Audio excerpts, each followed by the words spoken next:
Welcome back. This is Ravens Bullets for an update in loot boxes. So recently, representatives from EA and Epic Games spoke in front of a UK Parliament panel Wednesday. They were defending the game industry against charges of addictive gaming mechanics and encouraging of gambling via loot boxes. But at the least, one of these representatives took issue with the basic premise of the randomized item purchase should be labeled as loot boxes in the first place.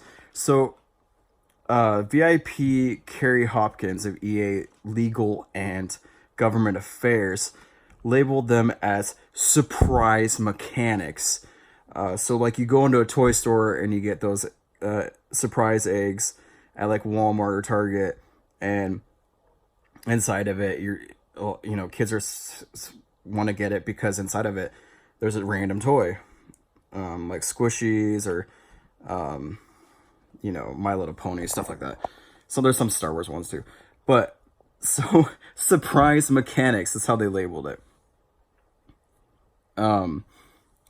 So they said people enjoy surprises, and whether it's Kinder eggs or Hatchimals or LOL surprise, they say like implemented in a game like FIFA, they argued that it's quite ethical and fun and enjoyable for people.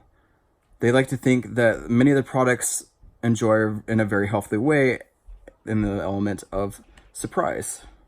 So they try to it's not gambling. Everyone loves being surprised. I mean, it depends on the surprise. They said the packs they talked about a little before are fun for people and they enjoy it. They like earning packs, opening the packs, building and trading teams in FIFA. The Hopkins cited decisions by UK and Australia gambling commissions that loot boxes do not constitute gambling, adding the contrary decisions by Belgium and are due part to the different gambling laws in those countries that criminalize loot boxes and based on different standards. They said what counts that as addictive.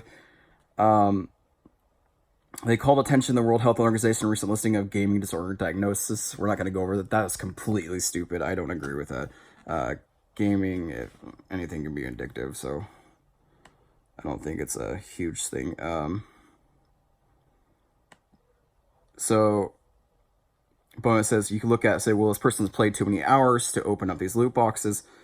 Said is 10 hours unhealthy? Well, let's say so. Some players and FIFA Ultimate Team players are competitive and want to continue to improve.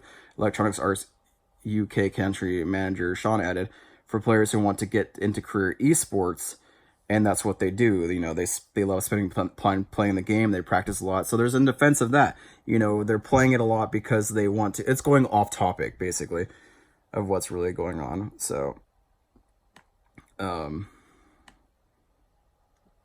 but yeah, U.S. just recently filed a law constituting that loot boxes may be a gambling issue, and I kind of do believe it because there's a certain amount of percentage. It's like buy this pack, you get a 10% chance of getting a rare legendary item. The other 90% is just garbage. So I mean, there's a lot of times where I've gotten loot boxes and I paid for a few, and I've gotten garbage or I've gotten good stuff. It's gambling. That's what it is, and they're just lying about it. The only way I would like to get loot boxes is for free or in a battle pass system, like they currently have in Apex. But it's going to affect a lot of games, because there's a lot of games that still use a loot system. Like Blizzard uses loot boxes. You could buy loot boxes from Blizzard. There's a lot of other companies that use this system. So if they were to ban these, it would affect games how they do them. I don't think you should be able to buy loot boxes. You should be able to earn them. Right now it's kind of frustrating. I want to buy a loot box in Apex because right now I'm capped out. I'm not earning anything else. And that's what they bank on. They bank on people buying these loot boxes because they know they're not going to earn any more. And then I'm not even going to guarantee that I'm going to get something good. I'm probably going to get some garbage in the box and be like, oh shit, maybe I should buy another one. So that's why it's gambling, because they're banking on that. And 15% of the revenue this year has just been on loot boxes. That's a huge part of their business model. It doesn't sound like it, but it's pretty huge. So, do you like loot boxes, or do you think they should be taken out? Do you think that you should only be able to earn them? What is your take on them? Are they considered gambling? This is Ravens Bullets. Thank you for liking, subscribing, and viewing.